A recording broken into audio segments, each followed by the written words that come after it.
12వ సాంప్రదాయం అండి. వ్యక్తిత్వముల కన్నా నియమములు ప్రధానమని ఎల్లప్పుడూ మనకు గుర్తు చేస్తూ ఉంటే గుప్తత మన అన్ని సాంప్రదాయములకు ఆధ్యాత్మిక పునాది. దీని విస్తృత రూపం అండి. చివరిగా ఆల్కహాలిక్స్ అనానమస్కు చెందిన మనం నమ్మేది గుప్తత సూత్రానికి చాలా లోతైన ఆధ్యాత్మిక ప్రాధాన్యం ఉన్నదని, మనం వ్యక్తిత్వముల కంటే ముందుగా నియమములకు ఉంచుకోవాలని అది మనకు గుర్తు చేస్తుంది. ఆ విధంగా మనం నిజానికి శ్రేష్టమైన వినమ్రత సాధనం చేస్తాం. మనందరినీ నడిపించే ఆ దేవునికి కృతజ్ఞతతో జీవితాంతం జీవించటం సంభవం అనే భావన కలిగి ఉంటాము.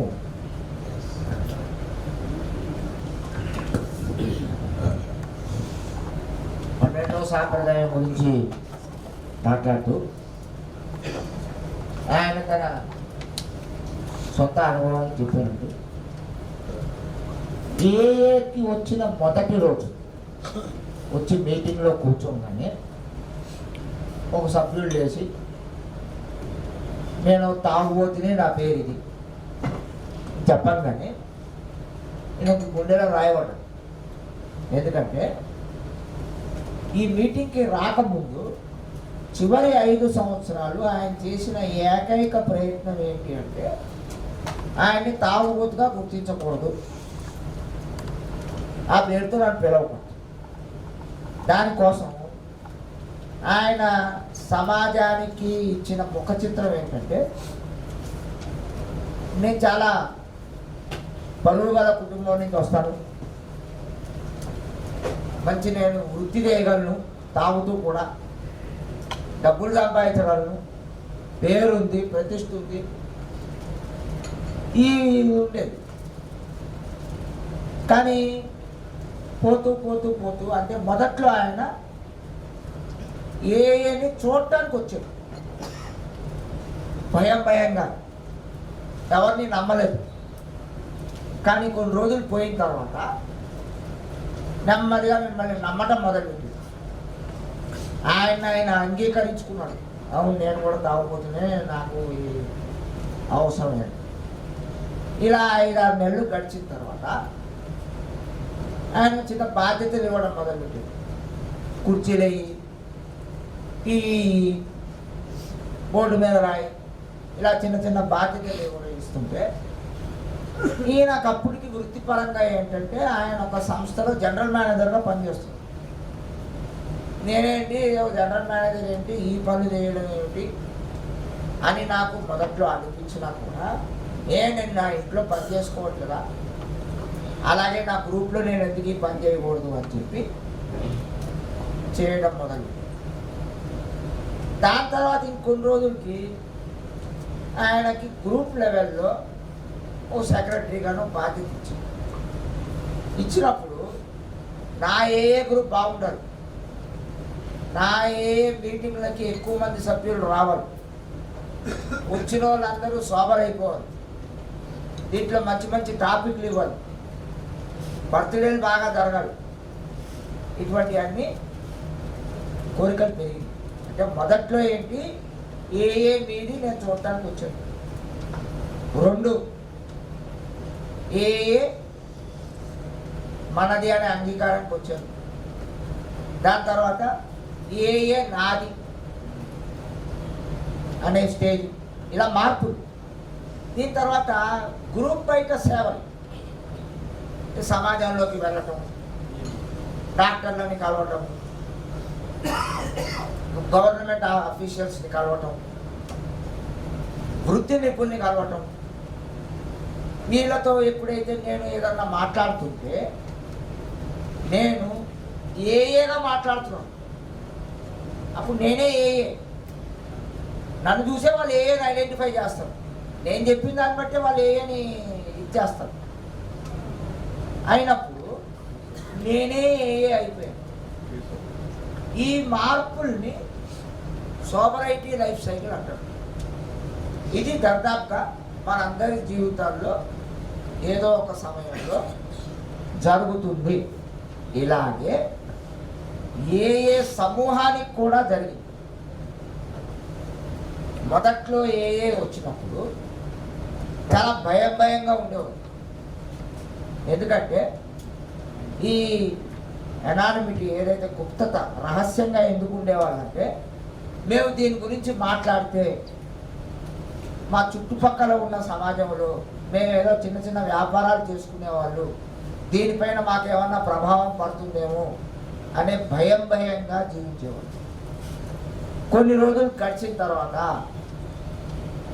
సభ్యులు సోబరవ్వటం వల్ల, సమూహాలు పెరగటం వల్ల భయం పోయి సమాజంలో విస్తరణ జరగటం, సమాజంలో చొచ్చుకుపోవటం, ఏ సభ్యులు పెరగటం, సమూహాలు పెరగటం, ఇవన్నీ కూడా జరిగినాయి. ఏఏకి గుర్తింపు వచ్చింది.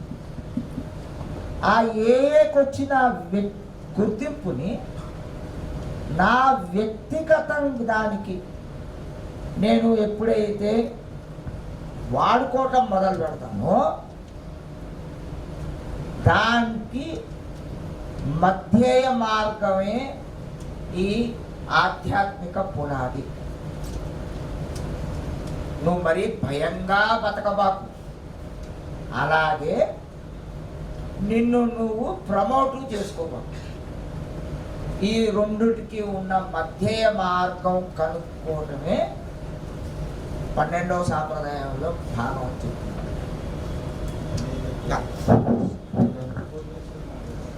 ఒక అనుభవం, నేను పాండిచేరిలో పనిచేసేటప్పుడు జనవరి 2 ఫస్ట్ రోజు సెలవు, సెకండ్ రీజనల్ మేనేజర్ వచ్చి అందరు స్టాఫ్ని మీట్ అయ్యి ఏంటి సంవత్సరం ఏం చేయకపోతారు అట్లా ఒక అడిగి నా దగ్గర వచ్చాడు. ఈ సంవత్సరం ఈ రెజల్యూషన్ ఏంటి, ఏం ప్లాన్ చేస్తుండేవారు. మా వైఫ్కి హెల్ప్ చేద్దాం ఉంటాను సార్, ఆమె రీహాబ్ ఒకటి జరుగుతుంది, వాళ్ళకి కొంచెం హెల్ప్ చేద్దాం ఉంటాను సార్. ఓ ఆల్కహాలిక్స్ అనానిమస్ అన్నాడు. లేదు సార్, ఆల్కహాలిక్స్ అనానిమస్ కాదు ప్లాన్ సరే అని చెప్పేసి వెళ్ళిపోయాడు. ఓహో, మన రీజనల్ మేనేజర్కి ఆల్కహాలిక్స్ అనానిమస్ తెలుస్తుంది సరే అని చెప్పేసి మెంటల్గా ప్రిపేర్ అయిపోయాం. ఏ అప్పుడు పాండిచేరిలో మీటింగ్ లేవు, చోటు దొరికేది కొంచెం కష్టంగా ఉండేది. ఈయన రీజనల్ మేనేజర్, ఈయన ఒక ఫోన్ చేస్తే మీటింగ్ హాల్ దొరికిపోవడం. సో అన్ని ప్యాంప్లెట్స్ 2-3 ప్యాంప్లెట్స్ అన్నీ తయారు చేసుకుని ఈయన పోయి మనం సాయంత్రం ఫ్రీగా ఉండేటప్పుడు ఆయన క్యాబిన్లో కలిసి కొంచెం ఎక్స్ప్లెయిన్ చేద్దామని డిసైడ్ చేశాం. ఇవన్నీ ఆయన అన్ని రౌండ్స్ అంతా అయిన తర్వాత 4 ఆఫీసెస్ మొత్తం పిలిచారు, ప్రాసెసింగ్ ఆఫీసెస్ అంతా రండి నా క్యాబిన్.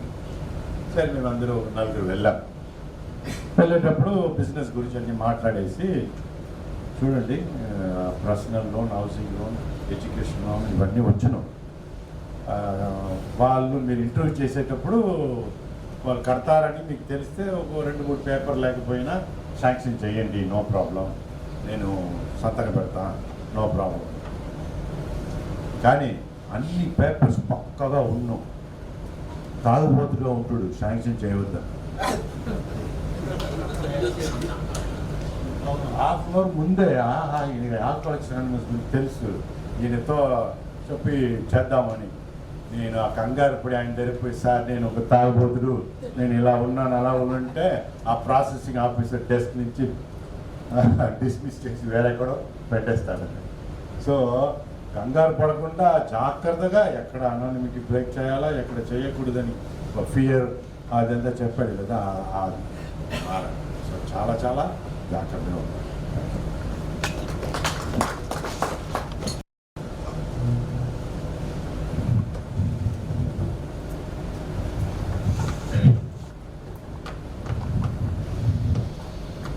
వ్యక్తిగత గుప్తత ఎంత మెయింటైన్ చేయాలి అనే విషయం పైన బిల్డబ్ల్యూఆర్ మొదట్లో ఉన్న సభ్యులు వాళ్ళు చర్చించడం మొదలుపెట్టింది. మనకు అనుకుంది ఏంటంటే, నువ్వు నీ చుట్టుపక్కల ఉన్న సమాజంలో నువ్వు ఆల్కహాలిక్స్ అనానిమస్ గురించి మాట్లాడాలి కదా, జనాలకు తెలియాలి కదా మరి ఆల్కహాలిక్స్ అనానిమస్ అంటే ఏంటి, ఎలా ఉంటుంది, లేకపోతే మనకి సభ్యులు ఎలా వస్తారు, మనం రహస్యంగా ఉంటే దీని గురించి మాట్లాడకపోతే అలా అని చెప్పి దీని గురించి మాట్లాడేటప్పుడు నువ్వు దానికి నీ వ్యక్తిగత గుర్తింపు కోసము, నీ వ్యక్తిగత జీవితంలో ఎదుగుదల కోసము ఆల్కహాలిక్స్ అనానమస్ పేరుని వాడుకోవటం సబబు కాదు కదా. మరి ఈ రెండిటికి మధ్య మార్గంగా మనం ఉండాలి అంటే దానికోసమే మనం చేయాల్సింది ఏంటి అంటే, దాంట్లో భూషణ్ గారు ఏం చెప్పారంటే, చాలా సంవత్సరాలు ఆయన ఏదో ఉండి సాంప్రదాయాన్ని సరిగా అర్థం కాకుండా ఆయన బయట ఉండే రోటరీ క్లబ్, లయన్స్ క్లబ్ ఇటువంటి వాటిల్లో ఆయనకి సభ్యత్వం వచ్చినా కూడా వాటిల్లో ప్రతి మీటింగ్ అయిపోయిన తాగుతారు వాళ్ళు, నువ్వు జాయిన్ అవ్వకూడదు అని చెప్తే ఈయన తిరస్కరించడం. అలాగే చుట్టుపక్కల ఉన్న సమాజంలో తాగుబోతులతో పనిచేసేది ఆల్కహాలిక్స్ అనానమసే కాదు, చాలా సంస్థలు ఉన్నాయి. వాటితో మనం ఎలా అక్కడ మమేకం ఎలా ఉండాలి, వాళ్ళకి ఏ గురించి సమాచారం ఇవ్వాలి అంటే దీనికే మధ్య మార్గంగా నీకేం చెప్పారంటే, మీడియాలో అంటే పత్రికలు, రేడియో, ఫిలిమ్స్, ఇప్పుడు చెప్పుకున్న ఇంటర్నెట్ ఇటువంటి వాటిలో మాత్రం నువ్వు 100% గుప్తత మెయింటైన్ చేయవలసిందే అనేది చెప్పారు. వ్యక్తిత్వముల కన్నా నియమములు ప్రధానము అనే దానిపైన ఆయన సొంత అనుభవం చెప్తున్నాడు. ఆయన 30వ సోబర్ బర్త్డే అప్పుడు ఆయన ఆస్ట్రేలియాలో ఉన్నాడు. ఇవాళ నాకు 30 ఏళ్ళు అయింది కదా, మంచి గట్టిగా సెలబ్రేట్ చేసుకుందాం అని చెప్పి ఓ గ్రూపుకి ఫోన్ చేశాడు. గ్రూపుకి ఫోన్ చేస్తే, ఇది బిగినర్స్ మీటింగ్ అండి. బిగినర్స్ మీటింగ్ అంటే ఆ గ్రూప్లో ఏం మాట్లాడతారంటే 1, 2, 3 సోపానాల పైన మాట్లాడతారు, ఇంకేమీ చేయరు అక్కడ.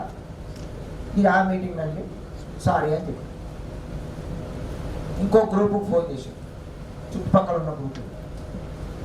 ఆ గ్రూప్ ఏమందంటే, ఇవాళ మా బిజినెస్ మీటింగ్ ఉందండి, మేము మిగతా షేరింగ్లు అన్నీ ఏమీ చేయవండి, అయినా మీరు 30వ బర్త్డే అన్నారు కాబట్టి మీరు మీటింగ్కి వచ్చి కూర్చోవచ్చు, కానీ మిగతా కార్యక్రమాలు ఏమీ చేయవు మేము అని చెప్పి. అదే ఇంకో గ్రూప్కి ఫోన్ చేశారు. వాళ్ళు అన్నారు, ఇవాళ మా దగ్గర స్పీకర్ మీటింగ్ ఉందండి, స్పీకర్ని పిలుచుకున్నాం మేము, కాబట్టి బర్త్డే సాంగ్ చేయడం కుదరదు అనగానే ఈయన స్పీకర్ ఎవరండి అన్నాడు. వాళ్ళు చెప్పారు, ఫాదర్ జో పెరేరా. అంటే మనం చాలామందికి తెలుసుండకపోవచ్చు, కానీ ఈయన మనకి నాన్ ఆల్కహాలిక్ ఫ్రెండ్ ఆఫ్ ఏ, మనకి బోట్లో కూడా పనిచేశాడు. చాలా రీహాబిలిటేషన్ సెంటర్స్ ఇండియాలో కూడా నడుపుతారు ఆయన, ఫాదర్ జో పెరేరా. ఆయన అయితే నాకు బాగా తెలుసు అని చెప్పి ఈయన వీళ్ళ అబ్బాయిని తీసుకొని ఓ 50 కిలోమీటర్ల దూరం ఉంటే వెళ్ళిపోయి ఫాదర్ గారిని కలిసేసి అక్కడ ఇవాళ నా 30వ జన్మదినం అనగానే ఆయన కూడా ఆనందపడిపోయి ఆ గ్రూప్ సెక్రటరీని, ఇవాళ అయింది 30వ జన్మదినం, కొంచెం బర్త్డే సాంగ్ అది పాడిపోయిందంటే, ఇవాళ కుదరదండి, ఇవాళ మీకు స్పీకర్ మీటింగు అంటే, మరి వాడిది 30వ జన్మదినం కదా అంటే, మరి 30 ఏళ్ళు సోబర్ అయి ఉంటే ఆయనకి ఈ నియమం గురించి తెలుసుండాలి కదండి, మేము ఆల్రెడీ గ్రూపు అంతఃకరణ చేసాము, ఇవాళ స్పీకర్ మీటింగ్ అని, మిగతా కార్యక్రమాలు ఏం పెట్టుకోదలుచుకోలేదు, మరి ఈ నియమం గురించి ఆయనకు తెలియాలి కదా అన్నానండి. అన్న తర్వాత ఫాదర్ జో పెరేరా గారికి 30 నిమిషాలు సమయం ఇచ్చారు మాట్లాడతాను. ఆయన 25 నిమిషాలు మాట్లాడేసి ఈయన్ని పిలిచేశారు, నువ్వు రా అంతే. ఈయన వెళ్ళాడు. వెళ్ళిన తర్వాత గ్రూప్ సభ్యులందరూ కూడా ఈయన్ని ఏంటి ఇలా మా గ్రూపు అంతఃకరణని వైలేట్ చేస్తున్నాడు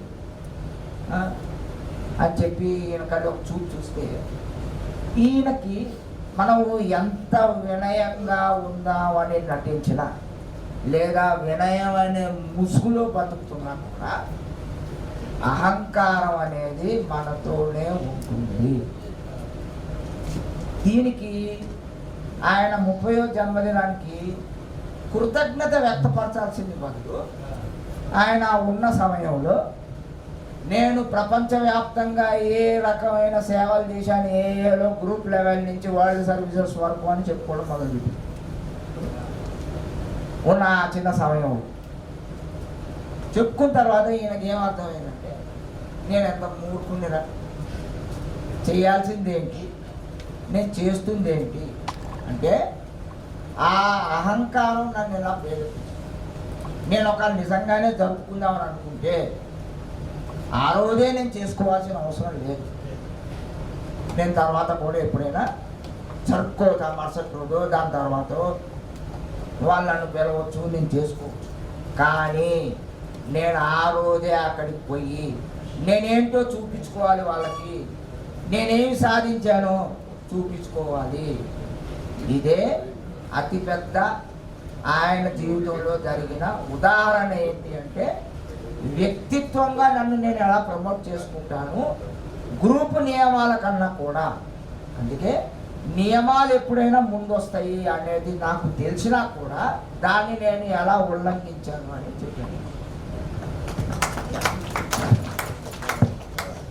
ఆయన చెప్పేటప్పుడు నాకు ఒకటి గుర్తొచ్చింది. 26th బర్త్డే రోజు ఆ గ్రూప్కి వెళ్ళి చైర్పర్సన్ ఎవరని అడిగారు. ఒక మిత్రుని అడిగారు, నువ్వు ఉండు అన్నాను. లేదు సార్, నాకు నెక్స్ట్ వీకే 1 year అవుతుంది సార్. పర్లేదు, నువ్వే ఉండు అన్నా. సరే అని చెప్పేసి ఆయన చైర్పర్సన్ ఉన్నాడు. చాలా హ్యాపీగా ఫీల్ అయిపోయాడు, నిండా మోటివేటెడ్గా అయిపోయాడు. మరుసటి వీక్ వచ్చి ఆయన బర్త్డే. సార్ మీరు తప్పకుండా రండి సార్ అన్నాడు. వచ్చారు. నేను మరుసటి నెక్స్ట్ వీక్ ఆయన బర్త్డేకి వెళ్ళా.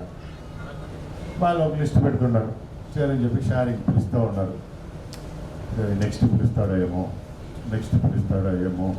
అని చెప్పి చూస్తే నన్ను పిలవనే లేదు. వాడు కడా వరకు పిలవలే. సరే ఓహో మెడల్ మన చేతిలో తీసుకుంటాడో ఏమో అని చూస్తే మెడల్ కూడా నా చేతిలో తీసుకోవాలి. అయిపోయింది, మెడల్ ఎవరితో తీసుకున్నాడు, షేర్ చేశాడు, మీటింగ్ ఓవర్. పోయిన వారంతా ఆయన వాడిని రికగ్నైజ్ చేసి వాడిని చైర్పర్సన్గా పెట్టి నా 26th బర్త్డేని వాడిని అన్ని నడిపించబెట్టే అని అసలు పిలవకూడదు. అది ఇవన్నీ ట్రెడిషన్స్ ఇవన్నీ లేకపోతే అదే వేరే విధంగా అయితే కొంచెం అట్లా ఇట్లా ఉడింది. బట్ వాళ్ళ ఇంటికి వెళ్ళేటప్పటికి ఇవన్నీ ఆలోచించి నా లోపల నవ్వుకున్నాను. ఇప్పుడు పోషన్ చెప్పినట్టు నేనే నా లోపల నవ్వుకునేసి ఓకే అట్లా చెప్పి వెళ్ళిపోయా.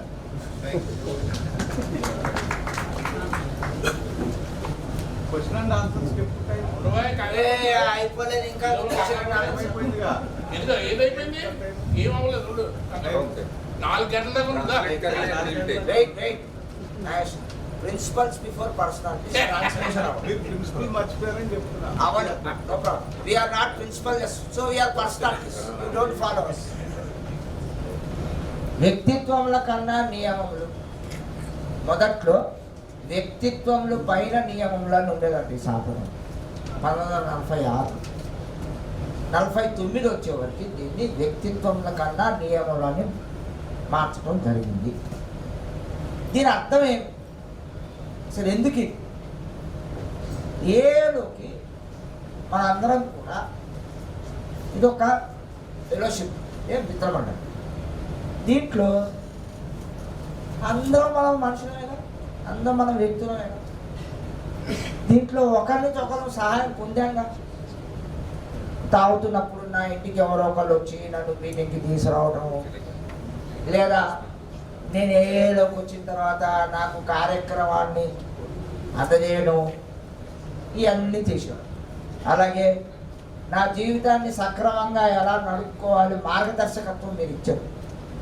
కానీ మీ అనుభవం పంచడం ద్వారా, మీ సమయం వెచ్చించడం ద్వారా, దీనివల్ల ఏంటి, మీరు అందరంటే నాకు గౌరవం ఉంటుంది.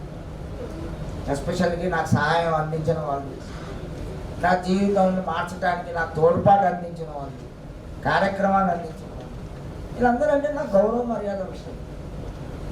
మరి ఏంటి తేడా? వ్యక్తి ఏంటి, నియమం ఏంటి? మనిషిగా నేను తప్పవచ్చు, నియమాలు ఎప్పుడు తప్పు కావు. అంటే ఒక మనిషిగా నేను నాలో ఉన్న లోపాలను సరిచేసుకోకుండా నేను మూర్ఖంగా ప్రవర్తించవచ్చు, నీకు తప్పుడు దారి చూపించవచ్చు, తప్పుడు సలహాలు ఇవ్వచ్చు, ఇటువంటివి నేను చేయవచ్చు. కానీ నియమాలు ఎప్పుడు కూడా సక్రమంగా ఉంటాయి, అవి మారు. అందుకని ఏ వ్యక్తి అయితే నియమాలని పాటిస్తాడో అతన్ని గౌరవించడం సబబు. కానీ ఏ వ్యక్తి అయితే నియమాలని తనలో ఉన్న అంతర్గత లోపాల ద్వారా ఆ నియమాలని పక్కన పెట్టి నా పైన రుద్దటం ప్రారంభిస్తాడో అతన్ని పట్టించుకోవాల్సిన అవసరం లేదు అనేది చెప్తున్నాడు. ఉషది సార్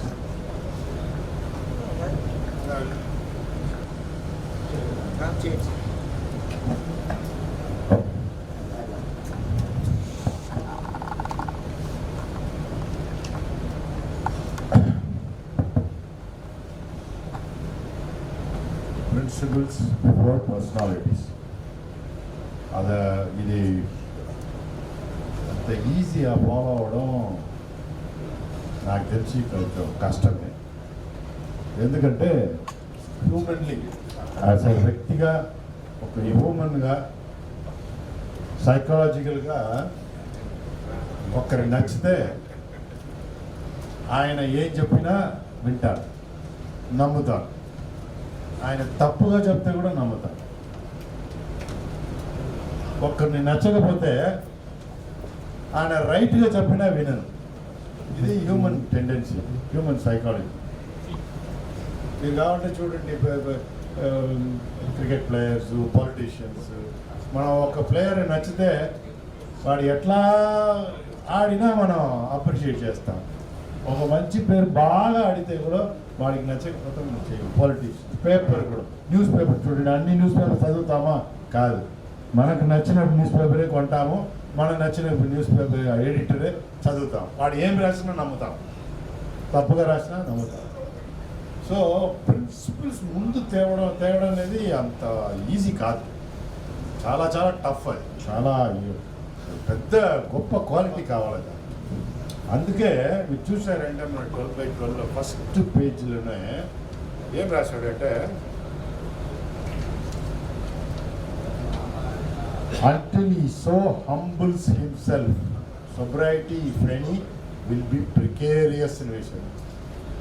సో ఒక్కడికి ఆ అక్సెప్టెన్స్, ఆ సరెండర్ రావాలా, హంబుల్గా ఉండాలి.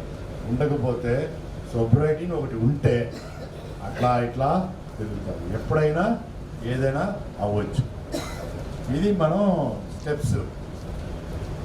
స్టెప్స్లో ఎట్లా ఆ స్టేజ్కి రావాలంటే, నిన్న కూడా చెప్పారు చూడండి, 11 సోపానాలు చేస్తే you will get the spiritual awaking. అది చేయకుండా ఈ స్పిరిచువల్ అవేకింగ్ రాదు. ఇప్పుడు ట్రెడిషన్కి వస్తే ఏం చెప్తాడు? అనానిమిటీ ఈజ్ రియల్ హ్యూమిలిటీ అంటారు. అనానిమిటీ ఈజ్ రియల్ హ్యూమిలిటీ అంటారు. ఇప్పుడు అనానిమిటీ కావాలా, హ్యూమిలిటీ కావాలా, సొబరిటీ కావాలా? ఎట్లా 12 స్టెప్స్ అట్లా 11 చేసి 12th మనం స్పిరిచువల్ అవేకింగ్ పొందుతామో, అలాగనే 12 ట్రెడిషన్స్ కూడా 11 ట్రెడిషన్స్ చేస్తేనే 12th ట్రెడిషన్ పాటిస్తాం. ఆ హ్యూమిలిటీ, ఆ anonymity, spirituality. So 12 traditions, 11 traditions చాలా చాలా చాలా చాలా ముఖ్యం. Half step and jump, double promotion అంతా దొరకదు దానికి. ఎందుకంటే అది ఏం చెప్తున్నాడు 12th ట్రెడిషన్లో? We are sure that humility expressed by anonymity, we are sure that humility expressed by anonymity is the greatest safeguard. It is the greatest safeguard that Alcoholics Anonymous can ever have. Alcoholics Anonymous కు పెద్ద safe gourd ఏంటంటే ఇది. Alcoholics anonymous safe gourd అంటే ఏంటి? నాకు safe guard. Alcoholics anonymous safe guard లేకపోతే నేను లేవు, నేను పోతాను, నేను చచ్చిపోతాను. సో ఈ 12th ట్రెడిషన్ వచ్చి చాలా ముఖ్యమైన ట్రెడిషన్. సార్ నేను ప్రాక్టీస్ చేయాలి సార్, ప్రిన్సిపల్స్ సార్ ముఖ్యం, పర్సనాలిటీ ముఖ్యం లేదు సార్, డైరెక్ట్గా చైన్ అవుతుంది. నా అనుభవాలు చెప్తుంది. మిగతా సోపానాలు, మిగతా ట్రెడిషన్స్ ఇవన్నీ ఫాలో అయ్యి అన్ని కలిపి జ్యూస్ లాగా తాగితేనే ఈ క్వాలిటీ వచ్చింది. ఎందుకంటే ఇది నార్మల్ పర్సన్కే పెద్ద ప్రాబ్లం. అసలు ముందు పెట్టి అలవాటు అయిపోయింది పుట్టినప్పటి నుంచే. స్కూల్లో కూడా చూడండి, ఒక టీచర్ నచ్చితే ఆ టీచర్ని మనం ఏమైనా ఏది చెప్పినా వింటాం. So it is a natural instinct. దాని నుంచి బయటికి వచ్చేది అంత ఈజీ. కానీ దేవుడి దయ వల్ల మనకి ఆల్కహాలిక్స్ అనానిమస్ ఒక ప్రోగ్రామ్ ఉంది. ఆల్కహాలిక్స్ అనానిమస్లో ఈ 12 స్టెప్స్ ఉంది, ఆల్కహాలిక్స్ అనానిమస్ ట్రెడిషన్స్ ఉంది. సో మనకు పెద్ద ఆపర్చునిటీ టు అటైన్ ఏంటి హ్యూమిలిటీ, స్పిరిచువాలిటీ, అనానిమిటీ ఏంటి, ఇవన్నీ మనకు ఖచ్చితంగా కావాల్సింది. That is our ultimate aim కదా. తాగడం ఆపడం మాత్రం కాదు, తాగడం ఆపేది మొదలు పెట్టడం అంతే. రెస్ట్ ఆఫ్ ద థింగ్ ఇదే. సో ఇది చేయాలంటే చాలా చాలా నిండా ముఖ్యమైన ఒక విషయం. ఆశపడతాం, I want be like so I want be like this, I want be like that, వీళ్ళలాగా ఓల్డ్ టైమర్స్ లాగా వాళ్ళలాగా ఉండాలని ఆశపడతాం. ఆశపడేది తప్పు లేదు. So you can always wish, తప్పు లేదు. కానీ అది పొందాలంటే అందుకే రెడీమేడ్గా పెట్టుకుంటాం. See we have vast experience, ఎంత ఎక్స్పీరియన్స్, పాత కథలు, ఇప్పుడు జరిగే విషయాలు, లిటరేచర్స్, అది ఇది అని చెప్పేసి ఇప్పుడు ఆపర్చునిటీస్ ఎక్కువ ఉండి అన్ని రెడీమేడ్గా చేతులు ఇస్తున్నారు, గోల్డెన్ ప్లేట్లో చేతులు ఇస్తున్నారు. So I do not want to miss it. ఆ పక్షంలో కూడా అక్కడక్కడ బిగినింగ్లో అట్లా జరుగును. అది ఆ ఎక్స్పీరియన్స్ ఇప్పుడు మిగతా వాళ్ళకి యూస్ఫుల్గా ఉంది. ఇప్పుడు మేము వచ్చేటప్పుడు ఇంత ఫెసిలిటీస్ లేవు, ఇంత అనుభవాలు లేదు, ఇంత షేరింగ్ లేదు. మాకంతా ఇంత షేరింగ్ లేదు ఆ టైంలో. ఇప్పుడు చూడండి ఎంతో షేరింగ్, ఎంత అనుభవం. సో వెరైటీ ఆఫ్ ఎక్స్పీరియన్స్, ఎట్లా వెరైటీ ఆఫ్ స్పిరిచువల్ ఎక్స్పీరియన్సెస్ ఉందో అలాగా ఇప్పుడు ఇంత ఉంది. So one of the most ఎట్లా 12th స్టెప్ చాలా ముఖ్యమో, 12th tradition is also important. ఇది రెండు ఖచ్చితంగా చేసి కావాలి. ఎందుకు ఇది రెండు ఖచ్చితంగా చేయాలంటే 12th స్టెప్ చేయాలంటే 11 స్టెప్ చేసేయాలి. కంపల్సరీ అట్లా కాదు. 12th ట్రెడిషన్ పొందాలంటే 11 ట్రెడిషన్స్ పొందాలి. So it goes without saying. So ఇది మిస్ చేయవద్దు. అది అనుభవం. ఇది ఏంటంటే ఎక్స్పీరియన్స్ చేయాలి. ఇది చాలా ఎక్స్ప్లెయిన్ చేయనవద్దు, but it has to be experience. Thank you.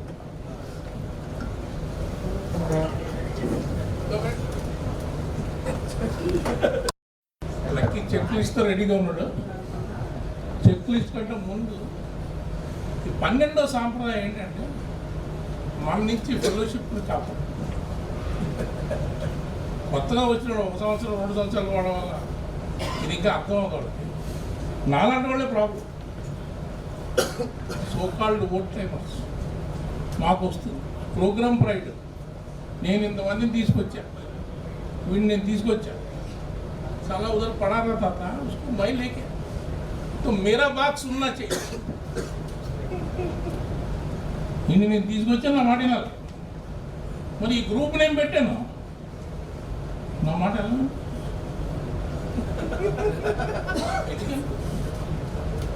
నా గ్రూప్ ఈ గ్రూప్ని పెట్టింది అంచేది నేను మదర్ గ్రూపు, అది డాటర్ గ్రూప్. వాళ్ళు నాది నా ఆ గ్రూప్ ఏం చేస్తుందో నాకు చెప్పాలి. స్టెప్ గ్రూప్స్ ఉన్నాయా సార్? ఏది అది ఈచ్ గ్రూప్ ఇది ఆటోనమస్. వాళ్ళ గ్రూప్ కాన్షియస్ వాళ్ళదే కదా, మధ్యలో నేను వేలు పెడతాను. వాడేదో పాపం చిన్నగా వాడి గ్రూప్ కాన్షియస్ ప్రకారం నలుగురు కలిసి ఏదో చేసుకుంటూ ఉంటారు. అబ్బాయి నువ్వు అలా కాదు, నువ్వు ఇలా చేయి. ఈ పెద్దందానికి ఎక్కడి నుంచి వచ్చింది? అలాగే 5వ సాంప్రదాయం చూడండి. మనం ప్రైమరీ పర్పస్ ఏంటి? మెసేజ్ ఇవ్వడం. అది వదిలేసి మిగతావన్నీ వెళ్ళిపో. ఈ 12 లేకపోతే మొత్తం అన్ని వైలేట్ చేస్తున్నట్టు చూసుకోండి. ఎస్పెషల్లీ 6వ సాంప్రదాయం money, property, prestige, power and sex, MP3S. ఇట్లన్నీ చెప్పండి. ఎన్ని గ్రూపుల్లో ఒక్క లేడీ మెంబర్ వచ్చేసరికి మరి నిటారుగా కూర్చుంటాం వరుస పెట్టి. మళ్ళీ వస్తుందని తెలిస్తే డ్రెస్సులు మారిపోతాయి. అవును కదా. కి అట్రాక్ట్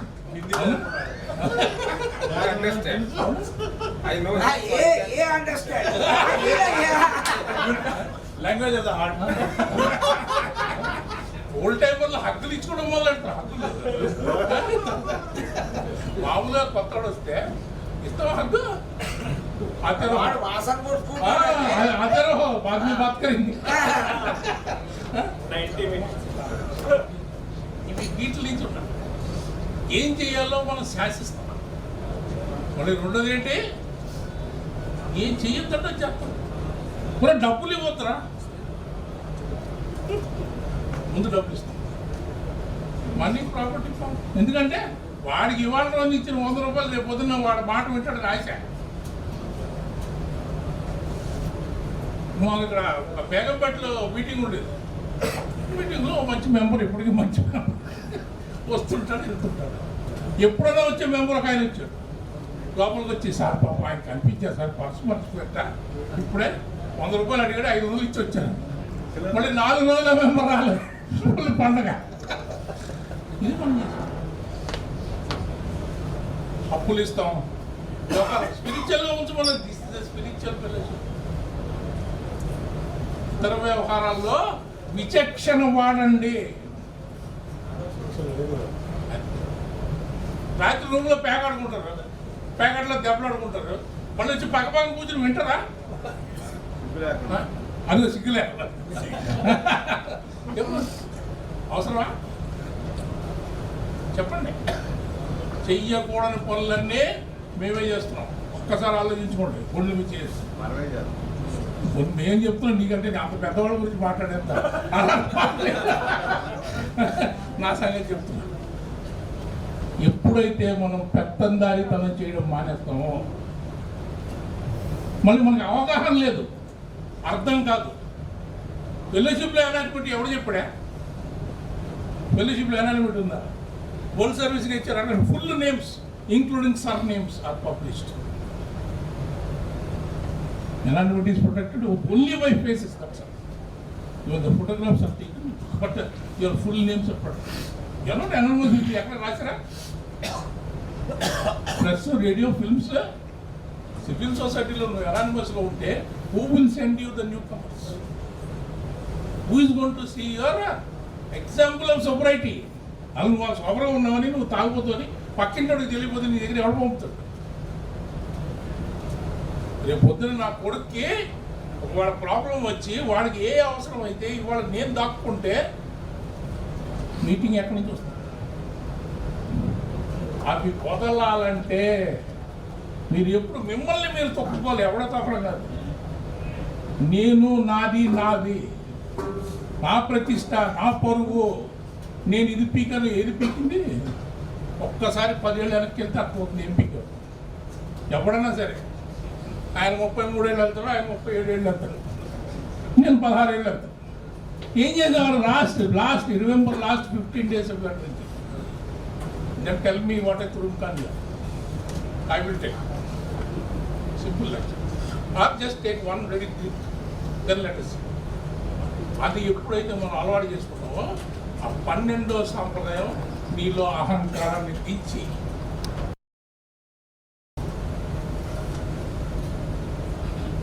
బిల్డబ్ల్యూ గారు 12 సాంప్రదాయం వస్తుందా? బిల్డబ్ల్యూ గారు 12 సాంప్రదాయాల పైన ఆయన ఎప్పుడైతే లాంగ్వేజ్ ఆఫ్ ది హార్ట్ అనే దాంట్లో దాని గురించి రాయటం జరిగిందో 12వ సాంప్రదాయంలో ఏం రాశారంటే, ఈ సాంప్రదాయం మనం దీన్ని విశ్వసిస్తాం, ఇవి మనల్ని ఒక రకంగా ఏం ఆలోచిస్తాయంటే చారిటీ అంటే ఇవ్వటం నేర్పిస్తాయి, కృతజ్ఞతను వ్యక్తపరచబడతాయి, అలాగే వినయంతో జీవించమని చెప్తాయి. మనం ఎప్పుడు కూడా మన గతం మర్చిపోం, ఏ రకంగా మనం దాన్ని హామ్ చేసాము. ఈ ఏ అయితే వర్చ్యూస్ వచ్చినాయో, వర్చ్యూస్ అంటే ఏమిటి? మనకి వచ్చిన వరాలు, సోబర్ జీవితం వల్ల వచ్చిన వరాలని ఈ ఎప్పుడు కూడా మనం ధ్యానంలో పెట్టుకుంటాం. అలాగే ఆల్కహాలిక్స్ అనానమస్ అనేది భగవంతుడికి సేవ చేయటానికి, అలాగే భగవంతుడిని ఆనందంగా ఉంచటానికి మనకి ఎప్పుడు ఉపయోగపడుతుంది. ఆయన పని మాత్రమే మనం చేస్తున్నాము అనేది ఎప్పుడు గుర్తుంచుకుంటాము అని రాయడం జరిగిందని చెప్తున్నాను. మనకి ఏదైతే సమాచారాన్ని అంతా సాంప్రదాయాల గురించి మాట్లాడటం జరిగిందో ఇదంతా కూడా ఎక్కడ చదువుకోవచ్చు, ఈ సమాచారాన్ని మీరు ఎలా పొందవచ్చు. 1941 నుంచి 1970 మధ్యలో బిల్డబ్ల్యూ గారు 150 ఆర్టికల్స్ రాయడం జరిగింది. ఇవన్నీ కూడా మీకు ఏ గ్రేప్ వైన్లో దొరుకుతాయి, లాంగ్వేజ్ ఆఫ్ ది హార్ట్ అనే పుస్తకంలో కానీ, లేదా బెస్ట్ ఆఫ్ ఏ వాల్యూమ్ 1, 2, 3 వీటిల్లో కావాల్సిన సమాచారం గురించి మీకు ఉంటుంది. మేము చెప్పింది ఒక మంచు పర్వతం యొక్క కొన కింద సారం అంతా కూడా చాలా మిగిలి ఉంది. అలాగే ఆయన ఏం చెప్తున్నారంటే ఈ వర్క్షాప్ని నిర్వహించి చక్కగా ఆర్గనైజ్ చేసిన సభ్యులందరికీ ధన్యవాదాలు, కృతజ్ఞతలు తెలియజేశారు. అలాగే ఈ ఐడియా ఎక్కడి నుంచి వచ్చిందో, వాళ్ళు ఎందుకు పిలవాలనుకున్నారో వాళ్ళందరూ పిలిచినందుకు సభాముఖంగా ఆయన అందరూ ఎవరెవరైతే దీన్ని నిర్వహణ బాధ్యత తీసుకున్నారో వాళ్ళందరినీ please call Krishnamurthy Venkatarao. Right ఇవ్వండి.